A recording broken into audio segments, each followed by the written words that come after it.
धर्म के बारे में बात हुई, चर्चा हुई, धर्म के नाम पे बांटने की बातचीत हुई। एक हमारे जुनैद भाई है यहाँ पे, अगर वो मंच के माध्यम से मेरे को सुन पा रहे होंगे, मैं उनका तहे दिल से बहुत बहुत धन्यवाद देता हूं। ये वो खूबसूरत मंच है, ये वो खूबसूरत गुलदस्ता है जिसके फूल भारतीय जनता पार्टी के गुलदस्ते में कभी नहीं आ सकते साथियों। ये वो गुलदस्ता है जहां पे अभिजीत गुप्ते, आशुतोष, सौरभ, सोनम सर जैसे लोग अगर आंदोलन कर रहे होते हैं, दिन रात बैठ रहे होते हैं और भूखे प्यासे वो सोए ना, तो जुनैद जैसा आदमी भी उसको खाना देने का काम करता है साथियों। ये वो खूबसूरत मंच है जो कभी भी भारतीय जनता पार्टी के लोग देख नहीं पाएंगे, ना महसूस कर पाएंगे। ये भारत की अखंडता है, ये भारत की एकता है। Unity in diversity is the most beautiful thing that this world can ever have. कि आप सभी लोग यहाँ पर मौजूद हैं।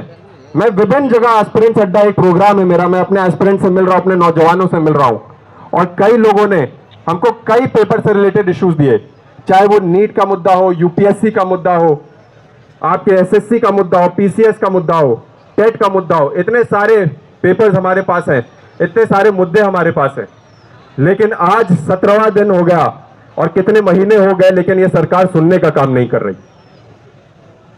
ये सरकार यहां एक डेलीगेशन भेज करके वार्तालाप करने का भी काम नहीं कर रही। इस देश का 65% अगर कोई है तो वो इस देश का नौजवान है। इस देश का भविष्य कोई है तो वो इस देश का नौजवान है। इस देश को आगे बढ़ाने वाला कोई है तो वो इस देश का नौजवान है। इस देश को शाखाओं के ऊपर ले जाने वाला कोई है तो इस देश का नौजवान है। इस देश को इस विश्व में रोशन करने वाला कोई है तो वो इस देश का नौजवान है। उसी नौजवान की बात ये सरकार नहीं सुन रही।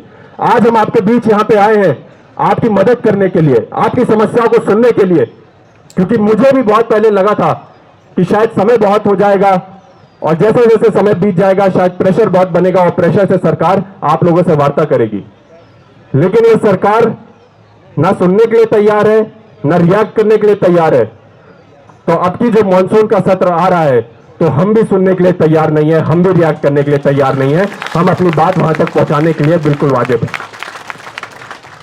मैं आप सभी लोगों से यह भी कहना चाहता हूं साथियों, मैंने निरंतर इस प्रोटेस्ट को फॉलो किया है। बातें बहुत सारी है, मैं माफी चाहूंगा थोड़ा लंबे समय ले रहा हूं, लेकिन बात बहुत मुद्दे की है। मैंने निरंतर इस प्रोटेस्ट को फॉलो किया और मैं यकीन अपने मन की बात बता दूं तो मुझे ज्यादा उम्मीद नहीं थी। पहले जब मुझे पत्रकार पूछते थे, मैं जब नया सांसद बन करके आया था, तब से मैं ये बात दोहरा रहा हूं कि जब तक इस देश का नौजवान सड़कों पे नहीं आएगा और गर्मी में नहीं आएगा तब तक इस देश का बदलाव नहीं हो पाएगा। तो जब ये एक सोशल मीडिया के माध्यम से चालू हुआ तब भी मुझसे पूछा गया तो मैंने शायद बोला, और मुझसे गलती हुई, तब मैंने बोला ये सोशल मीडिया तक ही शायद सीमित रह जाएगा, यहां पे इतनी बड़ी भीड़ जुट नहीं पाएगी। लेकिन मैं धन्यवाद देता हूं आप सब लोग का कि आपने एक सांसद को, मुझ जैसे आदमी को भी गलत महसूस कराने का फैसला दिया। बहुत बहुत धन्यवाद आपका। ये आपका प्रयास है। भारतीय जनता पार्टी के लोग जो सत्ता में बैठे हुए लोग हैं, उन्होंने बहुत प्रयास किया यहां पे छवि धूमिल करने का, इस प्रोटेस्ट को गिराने का। सबसे पहले यहां के लोगों को देशद्रोही कहा गया।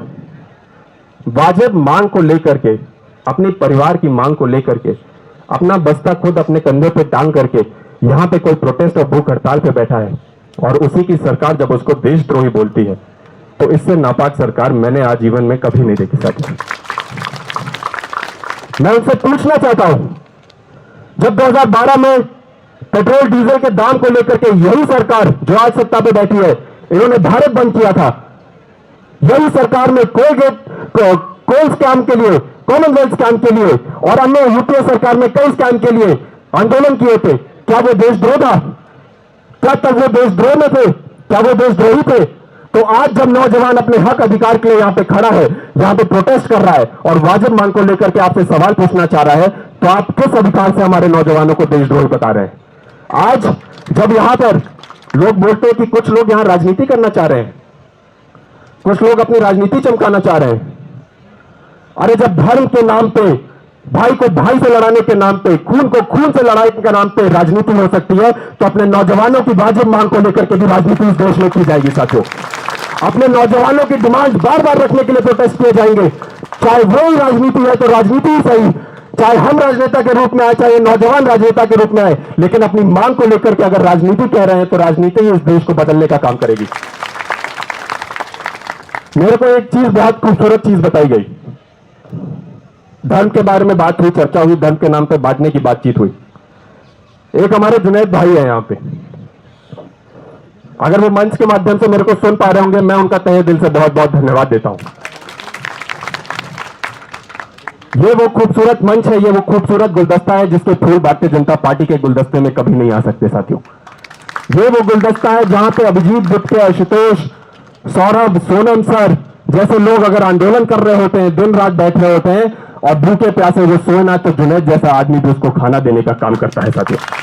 ये वो खूबसूरत मंच है जो कभी भी भारतीय जनता पार्टी के लोग देख नहीं पाएंगे, ना महसूस कर पाएंगे। ये भारत की अखंडता है, ये भारत की एकता है। Unity in diversity is the most beautiful thing that this world can ever have. आज बस कुछ चंद मिनट लूंगा आपके, आप लोग बहुत समय से यहाँ पे हड़ताल पे हैं, मैं बहुत समय से आप लोग को देख रहा हूं, इसलिए थोड़ा समय ज्यादा ले रहा हूं, मुझे क्षमा चाहता हूं मैं, लेकिन मैं बस आखिरी बात बोलना चाहता हूं।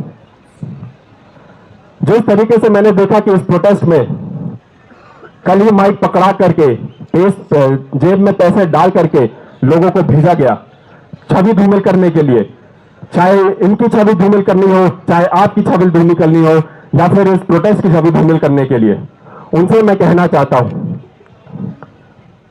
वो जो है जो ये पैसे लेकर के यहां पे आते हैं, वो जो है जो एक एजेंडा के तहत छवि को खराब करना चाहते हैं।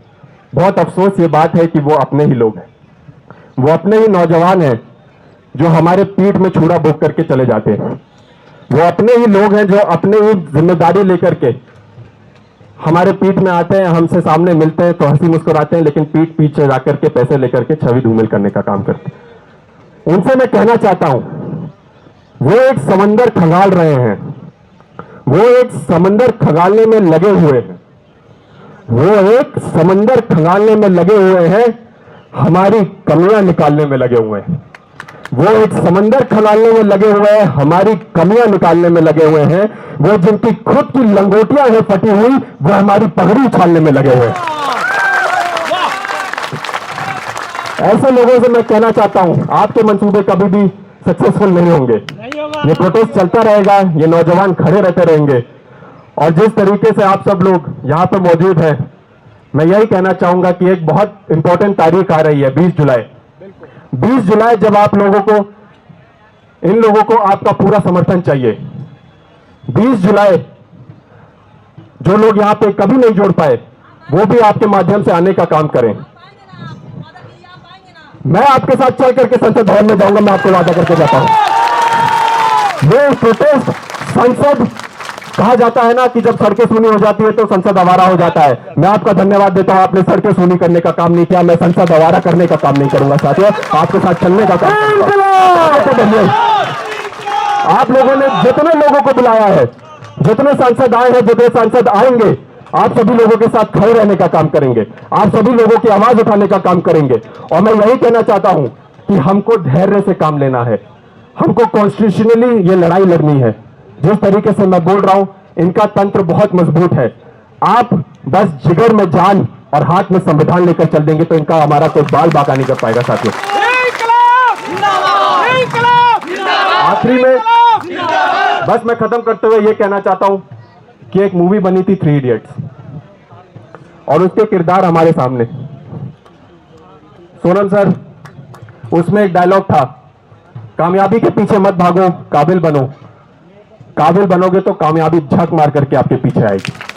उस डायलॉग को मैं थोड़ा बदलना चाहता हूं सर, और आपको कुछ नसीहत देना चाहता हूं। एक इस्तीफे के पीछे मत पड़ो, एक इस्तीफे के पीछे मत पड़ो, सिस्टम को पीछे पड़ो। जब सिस्टम के पीछे पड़ोगे तो पूरी सरकार तुम्हारे सामने झक मार के तुम्हारे सामने आएगी।